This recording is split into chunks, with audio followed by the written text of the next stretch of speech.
গল্প শুনতে আমার ভীষণ ভালো লাগে। আমি সবসময় কাজ করি আর গল্প শুনি।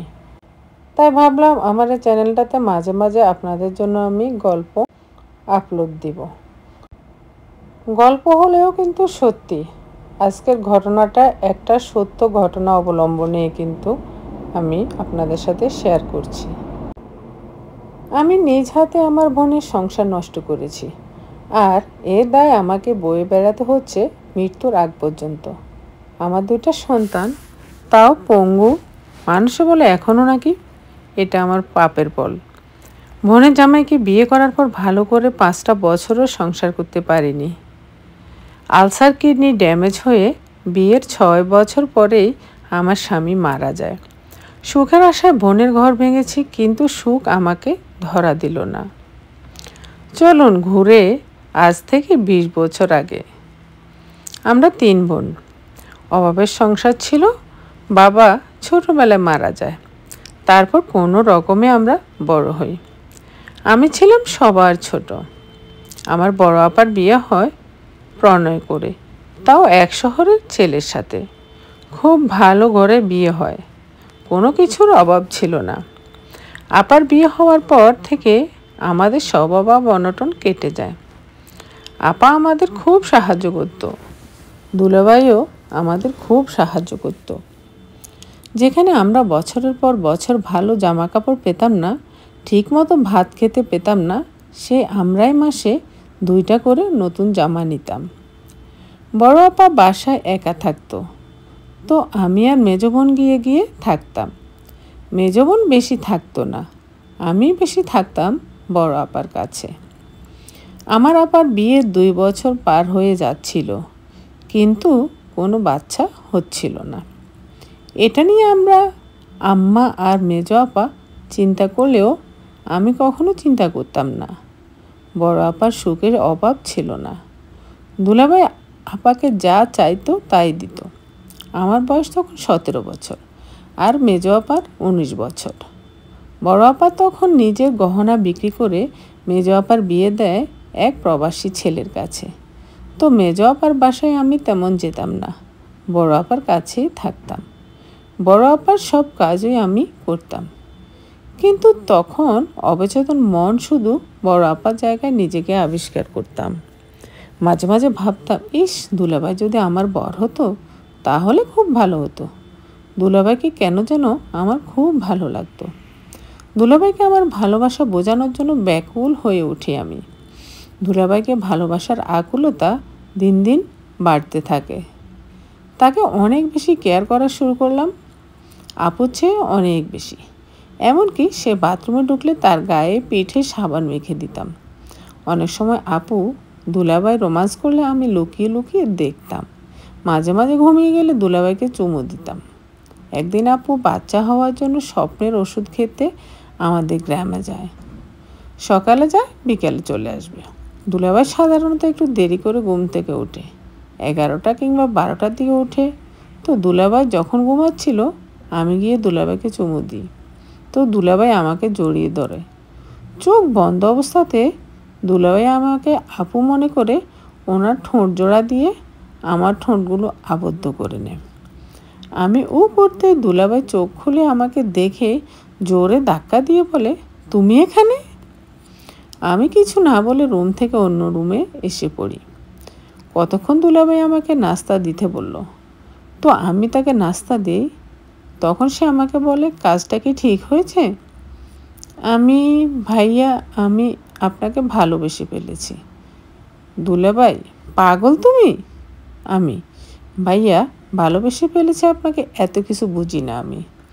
দুলাভাই, তোমার বোনে যদি ব্যাপারটা জানে কি হবে বলতে পারো তুমি?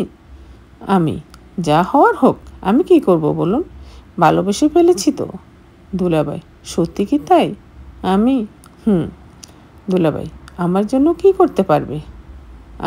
আপনার জন্য সব পারবো। দুলাভাই, তোমাকে কাছে পেতে চাই। আমিও আপনার বাচ্চার মা হতে চাই। আপা তো এখন একটা বাচ্চাও দিতে পারবো না আপনাকে। দুলাভাই, তাহলে তুমি দাও। যেদিন তুমি আমাকে একটা বাচ্চা দিতে পারবে, আমি যদি শুনি তুমি গর্ভবতী, তাহলে সাথে সাথে বিয়ে করব তোমাকে।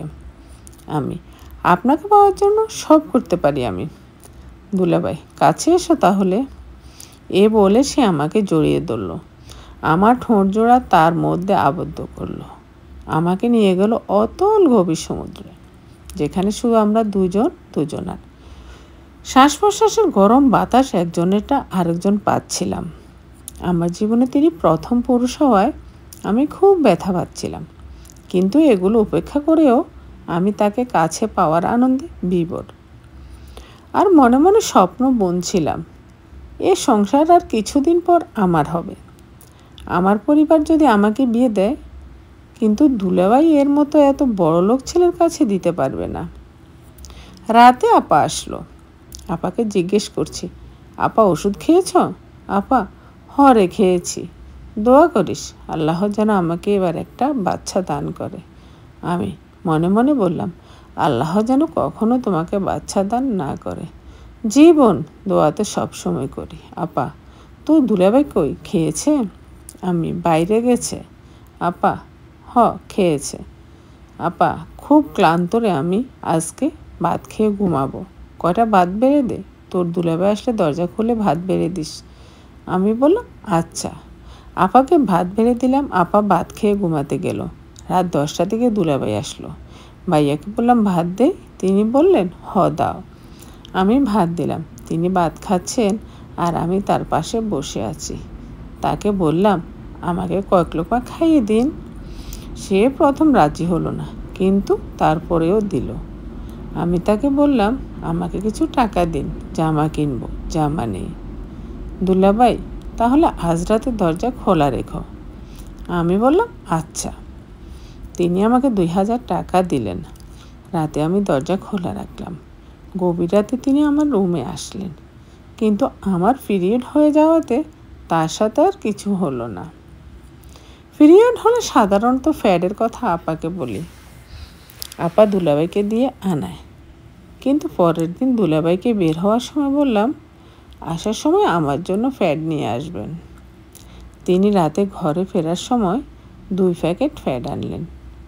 ইদানিং আপাকে দুলাভাইয়ের সাথে বেশি সময় কাটাতে দেই না। দুলাভাইয়ের পাশে গেলে আপাকে বিভিন্ন অজুহাতে বিজি রাখার চেষ্টা করি। দুলাভাইকে তো আপা না থাকলেও নাম ধরে ডাকি, নিজে থেকে তাকে চুমু দেই। আসলে আমার হিতাহিত বোধটুকু পর্যন্ত চলে গিয়েছে। দুলাভাইকে বের হওয়ার সময় এটা ওটা আনতে বলি, আর তিনিও নিয়ে আসেন। এমনকি টাকা পয়সাও নেই। পিরিয়ড শেষ হয়, তার সাথে সাথে প্রায় আমার শারীরিক সম্পর্ক হয় আপার অগোচরে।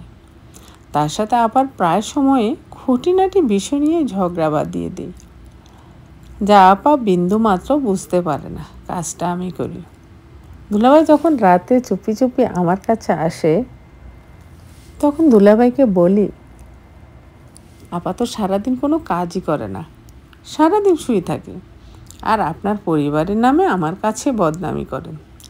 যদিও এগুলো মিথ্যা কথা, প্রায় সময় দুলাভাইয়ের কান আপার নামে বিষিয়ে তুলে। আর দুলাভাই ইদানিং আমাকে খুব বিভোর হয়ে গিয়েছে, কিন্তু আমাকে বিয়ে করছে না। আমি কনসিভ করার চেষ্টাও করছি।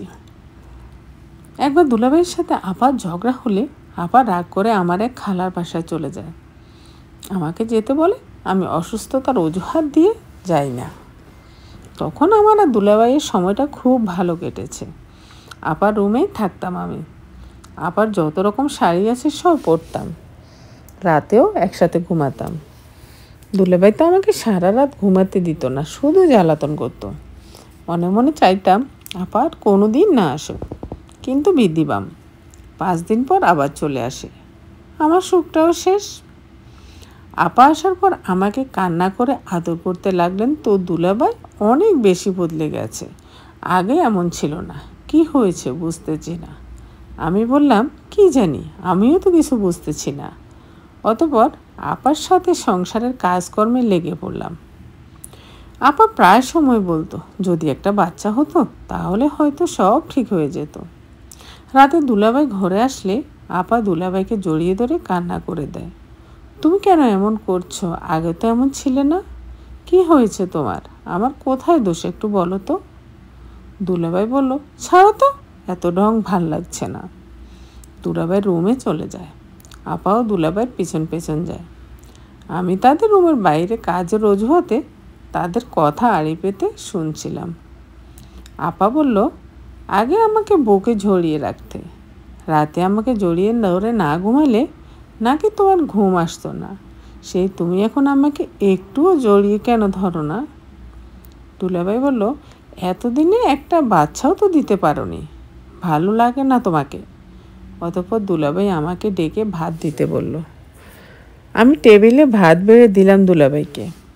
আপা দাঁড়িয়েছিল, তাই আর কিছু বলিনি। সে রাতে দুলাভাই আর আসলো না আমার রুমে। আপা দুলাভাইয়ের ঝড় ঝামেলায় কেটে গেল আরও 2 মাস।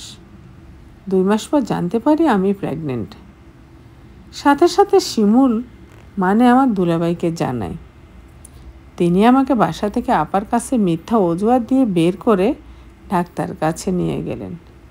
পরীক্ষা করার পরে দুলাভাই শিওর হয় আমি আসলেই প্রেগনেন্ট।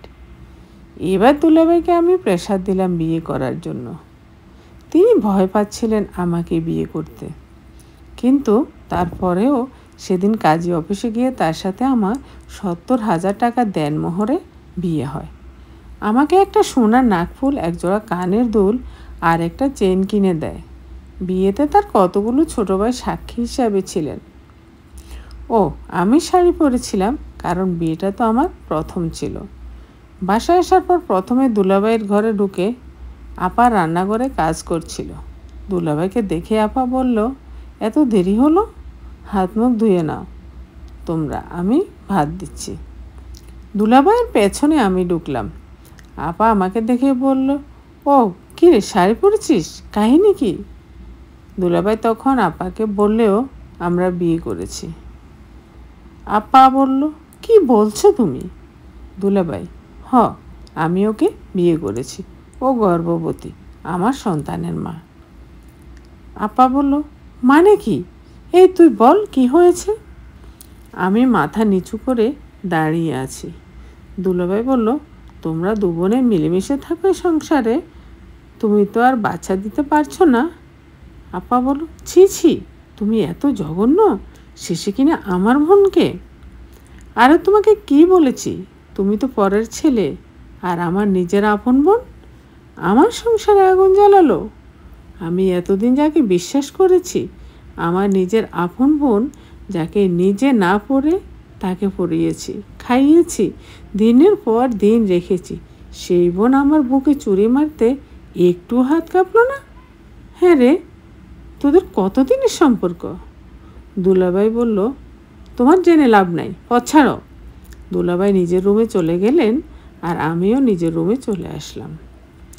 আপা আমার পেছন পিছন এসে বলল, কয়দিনের সম্পর্ক তোদের? আমি বললাম, শিমুলি থেকে জিজ্ঞেস করো। বাবা, নাম ধরেই তো ডাকছস দেখছি। আমি বললাম, জামাইকে নাম ধরেই তো ডাকে। আপা, আচ্ছা, তোর লজ্জা করে না আমার সংসার ভাঙছিলি? আমি বললাম, শিমুলকে জিজ্ঞেস করো। আপা আমার গালে চড় মারে। আমি চিৎকার করে কান্না করে উঠে বলি, খবরদার, আমাকে মারবি তো তোকে কোপাবো, আমি গর্ভবতী। শিমুল রুম থেকে বেরিয়ে এসে বলল, তুমি ওরা মারছো কেন? দুজনে মিলেমিশে থাকতে পারলে থাকো, না হলে রাস্তা মাপো। আমি ঝামেলা চাই না, অচল মাল। আপা সাথে সাথে কান্না করে দিয়ে বলল, তোদের এসব কুকীর্তি আজ বহুদিন ধরে চলছে, বুঝতে পেরেছি। আল্লাহ তোদের বিচার করুক। তোদের মতো খারাপ প্রতারকদের সাথে আমি আর থাকবো না। আর শিমুল, তুই জানোয়ার, আমাকে ডিভোর্স দিবি। এ বলে আপা তার রুমে গেল। সে তার গহনা আর কয়েকটা জামা কাপড় নিয়ে বেরিয়ে গেল। কোথায় গেল সেটা আর জানি না। আপা চলে যাওয়ার পর খুবই ভালো সময় যাচ্ছিল আমাদের। শিমুল আমাকে খুব কেয়ার করত। আমি কখনো কল্পনাও করতে পারিনি নিজের বোন আমার সাথে এভাবে প্রতারণা করবে। সত্যি কল্পনার বাইরে ছিল। এতদিন ধরে আমি কালসাপ বসেছি দুধ কলা দিয়ে। উঠলাম দূর সম্পর্কের এক ভাবির ঘরে। ভাবিকে সব বললাম। ভাবির আবার 3 মাসের মেয়ে, তার স্বামী মারা গেছে। ভাবি আমাকে বলল, যতদিন ইচ্ছে থাকো। কিন্তু ভাবির কাছে থাকলাম না বেশি দিন। 7 দিনের মতো থেকে একটা বাসা ভাড়া নেই। আমার মোটামুটি 10 ভরির মতো গহনা ছিল। 1 ভরি বিক্রি করে বাসে ভাড়া সহ যাবতীয় সব খরচ করি। মানসিকভাবে খুব ভেঙে পড়েছিলাম। কিন্তু ভাবির মেয়েগুলো এত ভালো ছিল বলার মতো না। ভাবিটার পাশে বাসা ভাড়া নেই, তারা ওই সময়টাতে আমাকে পুরোপুরি মানসিক সাপোর্ট দেয়। কী করব কিছুই বুঝতেছিলাম না, কারণ কিছু একটা তো আমাকে করে খেতে হবে। রাতে আমার ঘুম আসতো না, ঘুমের ওষুধ খেয়ে খেয়ে ঘুমাতাম। বাসার তেমন কারোর সাথে যোগাযোগ করিনি, মাঝে মাঝে মাকে কল দিতাম। অবশেষে অনেক চিন্তা ভাবনা করে কিছু জমানো টাকা আর কিছু গহনা বিক্রি করে একটা দোকান ভাড়া নিয়ে কসমেটিক্সের দোকান দিলাম। ভাবির মেয়েরা এই ব্যাপারে আমাকে অনেক সাহায্য করেছে। কেটে যায় 3 মাস। আমি ধীরে ধীরে ওই জানোয়ারটাকে ভুলতে শুরু করি। ব্যবসা আমার খুব ভালো চলছিল। সারা দিন নিজেকে কাজের মধ্যে ডুবিয়ে রাখতাম।